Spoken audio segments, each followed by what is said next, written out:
Hello friends, I hope आप सब बहुत अच्छे होंगे। आज हम एक नया चैप्टर की बात करने जा रहे हैं जो कि आपके टीवा बीकॉम का चैप्टर है और चैप्टर का नाम है थ्योरी ऑफ इंटरनेशनल ट्रेड। दोस्त, ये चैप्टर इतना इंपॉर्टेंट है, उसके साथ साथ ये डिफ़िकल्ट भी है बिकॉज मैं आजकल वही चैप्टर करा रहा हूँ जो एग्ज़ाम ओरिएंटेड है और थोड़ा बच्चों को समझने में उसमें थोड़ी दिक्कत होती है। तो चलो स्टार्ट करते हैं थ्योरी। दोस्त, ये थ्योरी किसके बारे में बात करता है? अगर पढ़ा होगा अभी तक, बिकॉज आपके एग्ज़ाम से बहुत ही नियर है। तो थ्योरी जो बात करता है दोस्त इंटरनेशनल ट्रेड के बारे में, अगर जहाँ पे दो कंट्री का इन्वॉल्वमेंट होता है और वो आपस में ट्रेड करती है, तो ट्रेड कब बेनिफिशियल होगा और कब नहीं होगा, हम ये थ्योरी में इसकी बात करने वाले हैं। ठीक है, तो अभी मैं अगर नेक्स्ट स्लाइड अगर आपको मैं दिखाऊँ तो क्या है वो,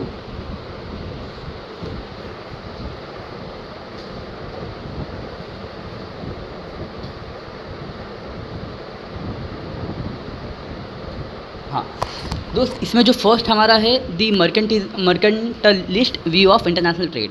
ये क्या बोलता है? दोस्त, इसमें तीन थ्योरी होती है। पहला है मर्केंटलिस्ट, दूसरा होता है अपना एब्सोल्यूट कॉस्ट एडवांटेज, तीसरा होता है अपना कॉम्परेटिव कॉस्ट एडवांटेज। हम लोग तीनों को एक एक करके देखेंगे। जो हमारा फर्स्ट है वो क्या है? Mercantilism view of international trade. अच्छा, इसमें हम किसकी बात करते हैं? अगर आपको मैं बता दूँ तो इसमें हम किसकी बात करते हैं? तो इसमें हम बात करते हैं वो हर एक कंट्री की जो सिर्फ एक्सपोर्ट करना पसंद करती है। 17 के एरा में, लाइक अभी से 300 साल पहले की मैं बात करूँ तो वहाँ पे जो ट्रेड होता था, वहाँ पे एक पर्टिकुलर कोई करेंसी नहीं होती थी। वहाँ पे जो एक्सचेंज वैल्यू होता था वो गोल्ड में होता था। एग्जाम्पल, अगर मैं किसी कंट्री को एक्सपोर्ट करूँ तो वो रिटर्न में मुझे क्या देगा? ऑफकोर्स, तो वहाँ पर जो रिटर्न में मिलता था वो गोल्ड होता था, राइट। तो वहाँ पर कौन सी कंट्री स्ट्रांग मानी जाती थी? तो वहाँ पर कौन सी कंट्री स्ट्रांग मानी जाती थी? जो कंट्री एक्सपोर्ट ज़्यादा करे और ज़्यादा से ज़्यादा गोल्ड जमा करे। ठीक है, सॉरी दोस्त, तो मैं क्या बात कर रहा था इसके अंदर? हाँ, तो यहाँ पर हम एक्सपोर्ट करने की ज़्यादा बात करते हैं। यहाँ पर हम क्या करते हैं? एक्सपोर्ट करने की ज़्यादा बात करते हैं और इंपोर्ट करने की कम बात करते हैं।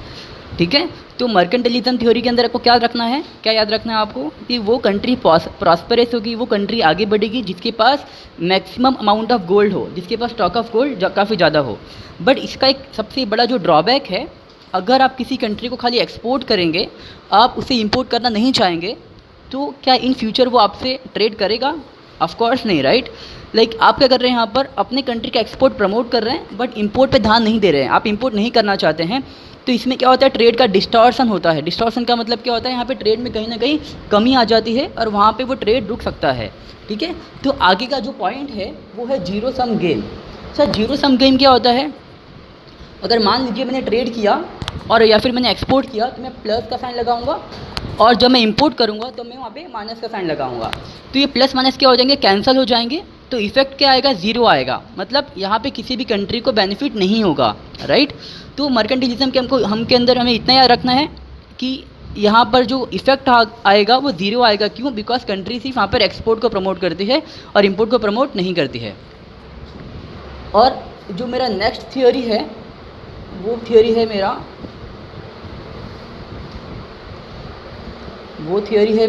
यस, वो क्या है? एब्सोल्यूट कॉस्ट एडवांटेज की थ्योरी है। दोस्त, ये एब्सोल्यूट कॉस्ट एडवांटेज क्या होता है? ये एक ऐसी थ्योरी है, अगर मान लीजिए यहाँ पे मैंने एक एग्जांपल दिया हुआ है,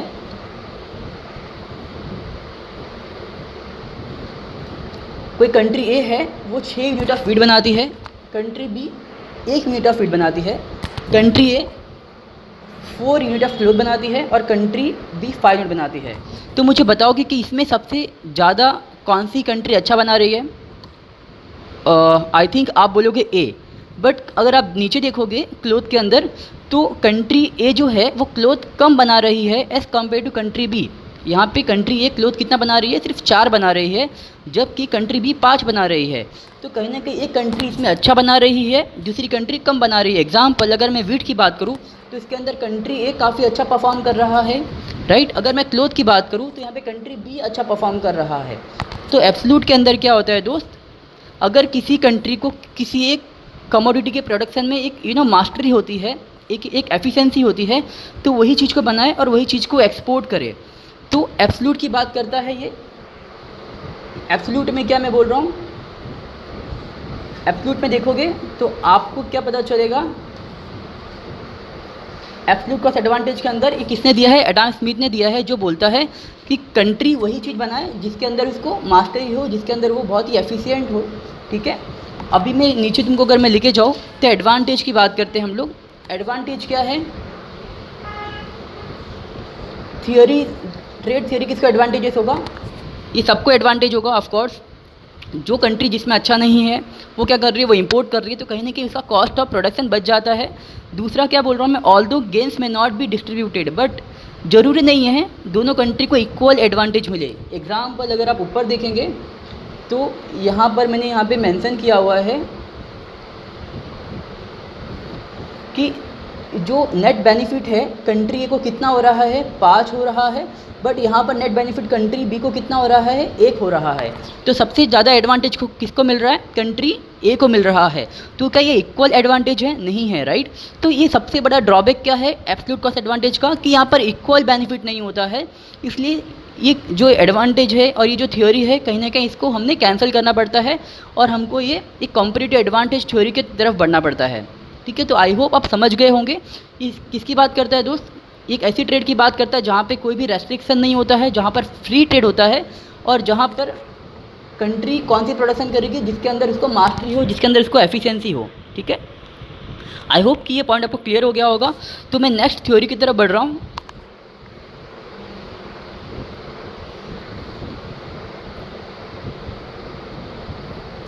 वंस अ मोमेंट दोस्त।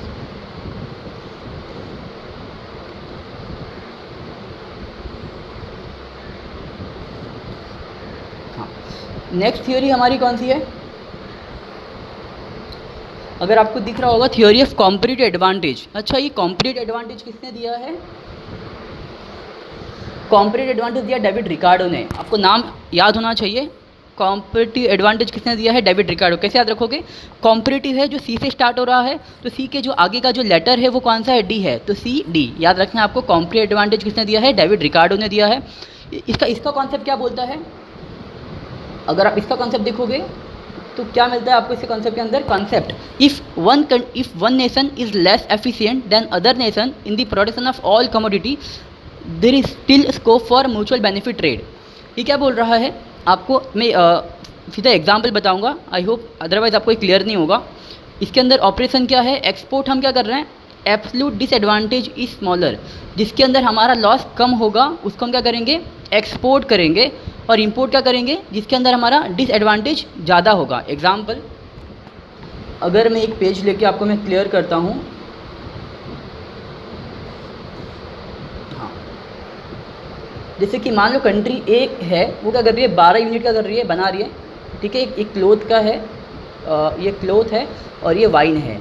ठीक है, तो 12 यूनिट का कर रही है, वो बना रही है क्लोथ का, और 10 यूनिट वो ये कंट्री ए है और ये कंट्री बी है। ठीक है, कंट्री क्या कर रही है, 12 बना रही है, कंट्री बी क्या बना रही है, 10 बना रही है, और वाइन में कंट्री बी 15 बना रही है, जबकि सॉरी वाइन में कंट्री ए कितना बना रही है, 15 बना रही है, जबकि कंट्री बी कितना बना रही है, 8 बना रही है।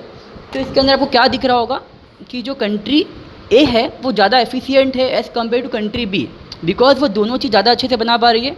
ठीक है, तो यही बात करता है competitive advantage. Competitive advantage theory क्या बोलता है कि अगर कोई कंट्री किसी एक प्रोडक्शन की चीज़ में बहुत ज़्यादा स्मार्ट है, बहुत ज़्यादा एफिशिएंट है, और दूसरी कंट्री दोनों में से किसी भी कमोडिटी में स्मार्ट नहीं है, तो वो क्या बनाना चाहिए, तो हम उसको भी डिटेल में करने जा रहे हैं फ्रेंड्स, तो आप आगे देखिएगा।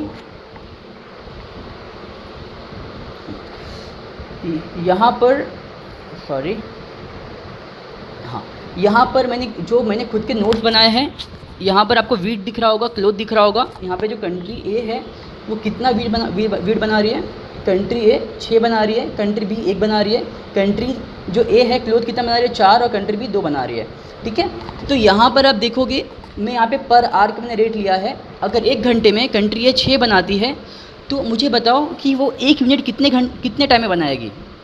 अगर 1 घंटे में 6 बना रही है तो 1 यूनिट कितने टाइम में बनाएगी, कैसे निकालोगे आप लोग ये, अगर वो 1 घंटे में 6 बना रही है तो 1 यूनिट निकालने के लिए 1/6 करोगे तो आपको 0.17 आ जाएगा।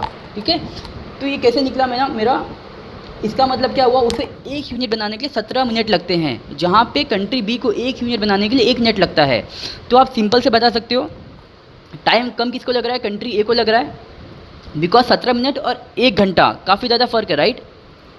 दूसरा, अगर मैं क्लोथ का एग्जांपल लूँ तो कंट्री ए को क्लोथ बनाने के लिए 25 मिनट लग रहे हैं और कंट्री बी को 50 मिनट लग रहे हैं, समझ रहे हो आप। तो कहीं ना कहीं क्या हो रहा है, कंट्री ए इसमें भी एडवांटेज में है, राइट।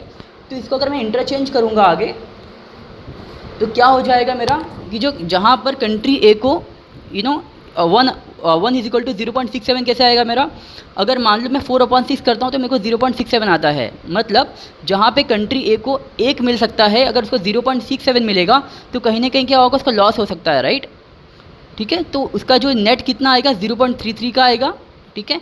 और इसका अपोजिट में क्या होगा, जहाँ पे कंट्री ए को अगर वो 1 बनाएगी, समझ रहे हो, जहाँ पे कंट्री सी क्या कर रही है 0.25 बना रही है और कंट्री ए कितना बना रही है 0.25 बना रही है और कंट्री बी 0.50 बना रही है। तो कहीं ना कहीं जो डिफरेंस है वो 0. कितने का आएगा, 1 मैंने 0.50 करूँगा कितना आएगा 0.50। तो अभी आप देखोगे कहीं ना कहीं जो डिसएडवांटेज का जो गैप है वो कम हो गया है, राइट। तो इसके अंदर आपको ये सिर्फ जो थ्योरेटिकल पार्ट अच्छे से समझना चाहिए, बिकॉज वो काफ़ी ज़्यादा इंपॉर्टेंट होता है एग्जाम में। ऑफकोर्स आपको ये भी क्लियर करना पड़ेगा, बट ये थोड़ा लॉजिकल है तो आपको आई थिंक ये इतना ज़्यादा क्लियर नहीं हो पा रहा होगा इस टाइम पे। बट मैं फिर से ट्राई करता हूँ बताने का आपको कि जहाँ पे कंट्री ए जो है 1 घंटे में 6 बना रही है और कंट्री बी 1 घंटे में 1 बना रही है, तो कहीं ना कहीं जो ए है ज़्यादा एडवांटेज में है। क्लोथ में क्या हो रहा है, कंट्री ए 1 घंटे में 4 बना रही है जबकि कंट्री बी 1 घंटे में 2 बना रही है, तो 50% का गैप है। तो गैप पहले में 50% है, बट ऊपर वाला है उसमें गैप काफ़ी ज़्यादा है, राइट। तो क्या करना चाहिए, कंट्री बी को क्या करना चाहिए, ऑफकोर्स क्लोथ पे ध्यान देना चाहिए, राइट। गैप काफ़ी ज़्यादा है इसलिए क्लोथ पे ध्यान देना चाहिए। और कंट्री जो ए है वो काफ़ी अच्छा काम कर रही है वेट में, तो उसको वेट बनाना चाहिए। जो डिफरेंस मेरा क्या आएगा, फिर आपको डिफरेंस यहाँ पे 0.33 का आएगा, 0.50 का आएगा। तो ये बेसिक सिंपल सा इसका एग्जाम्पल होता है कॉम्परेटिव कॉस्ट एडवांटेज का। अभी मैं आपको इसके थोड़े ड्रॉबैक करा देता हूँ, इसमें क्या थोड़ी थ्योरी पार्ट है वो करा देता हूँ।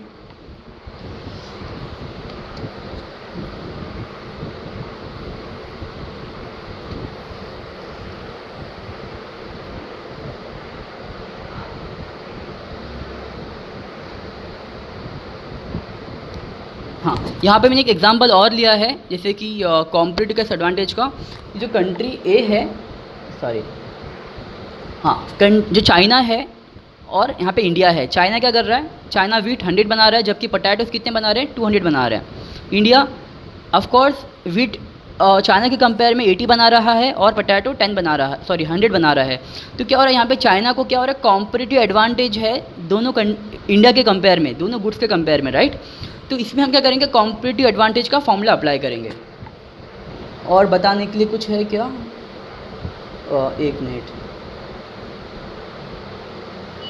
हाँ, अभी मैं आपको ये कॉम्परेटिव एडवांटेज का थ्योरी करा दे रहा हूँ कि इसमें हमारी कुछ एजम्पशन है और इसके क्रिटिसिज्म है। एजम्पशन क्या है मेरा, there only consider labour cost. अच्छा, कॉम्परेटिव एडवांटेज क्या बोलता है कि लेबर एक ऐसा फैक्टर्स ऑफ प्रोडक्शन है जिससे सिर्फ हम लोग प्रोड्यूस कर सकते हैं, अदर हम लोग फैक्टर्स ऑफ प्रोडक्शन कंसीडर नहीं करेंगे, जबकि ये गलत होता है दोस्त। आपको पता है फैक्टर्स ऑफ प्रोडक्शन में लैंड, लेबर, कैपिटल, एंटरप्रेन्योर सबका एक इन्वॉल्वमेंट होना चाहिए, तब जाके हमारा कमोडिटी कहीं ना कहीं प्रोड्यूस होगा। तो हमारा पहला जो ड्रॉबैक है सबसे बड़ा वो क्या है कि लेबर को हमने सिर्फ फैक्टर्स ऑफ प्रोडक्शन कंसीडर किया है। दूसरा, all labour to be homogeneous. क्या बोल रहा है कि जितने लेबर है वो होमोजीनियस है in terms of skill, in terms of knowledge, in terms of their वो जो वे काम करते हैं उसके टर्म्स में। जबकि ये भी क्या रॉन्ग है, आपको पता है हर एक जो लेबर होता है उसका इंटेलेक्चुअल, उसका स्किल डिफ़र करता है, ये सब्जेक्टिव कॉन्सेप्ट होते हैं। थर्ड है सिमिलर टेस्ट फॉर ऑल। क्या बोल रहा है कि हम जो भी इंपोर्ट करने वाले over the period of time या जो भी एक्सपोर्ट करने वाले उसका जो टेस्ट होगा, हमारे जो भी कस्टमर जो भी बैठे हुए हैं अब्रॉड और इनसाइड द कंट्री, वो सिमिलर होगा, टेस्ट में कोई भी चेंजेस नहीं आएगा, जो कि ये क्या है, रॉन्ग है। अभी मैं आपको बताऊं, हाँ, सिमिलर टेस्ट हो गया। A fixed proportion of labor is used in production of all commodity। क्या बोल रहा कि लेबर हमने कुछ क्वांटिटी में हमने कुछ डिसाइड कर लिया है कि उतनी क्वांटिटी यूज़ करेंगे, उसके ऊपर नहीं करेंगे, जो कि रॉन्ग है। आप जितनी ज़्यादा क्वांटिटी बढ़ाएंगे, जितना ज़्यादा प्रोडक्शन को बढ़ाएंगे, लेबर आपको उतनी ज़्यादा एम्प्लॉय करने पड़ेंगे, right. Utilisation of labour, utilisation of proportion of labour, ठीक है, वो क्या करते हैं, प्रोडक्शन पे डिपेंड करते हैं। फुल एम्प्लॉयमेंट, सबसे बड़ा जो ड्रॉबैक है क्या कर रहा है कि जो कंट्री में क्या होगा, फुल एम्प्लॉयमेंट होगा, जो कि क्या है, रियलिटी में ऐसा पॉसिबल ही नहीं है। अगर आप कौन सी भी डेवलप कंट्री पे देखेंगे तो वहाँ पे भी अनएम्प्लॉयमेंट होता है, ये विलिंगली हो या फिर लाइक अनविलिंगली हो, बट एम्प्लॉयमेंट तो होना ही होना है, ठीक है। तो ये क्या था, हमारा एक एसम्पशन था, क्रिटिसिज्म था, ये भी आपके एग्जाम ओरिएंटेड काफ़ी ज़्यादा आता है, एग्जाम्स में आपको पूछे जाते हैं दोस्त। तो मैंने ट्राई किया है कि आपको ये जो वीडियो है 15 मिनट में कवर करने का पूरा चैप्टर, अगर आप ये वीडियो सुन के जाएंगे डेफिनेटली आपको ये कुछ हेल्प मिलेगा और आप अच्छे स्कोर कर सकते हैं चैप्टर में, ठीक है। थैंक यू वेरी मच दोस्त, और मैं इसकी जो नेक्स्ट जो चैप्टर का वीडियो में 2 दिन के अंदर लेकर आऊँगा, तब तक अपना ख्याल रखिए। Thank you.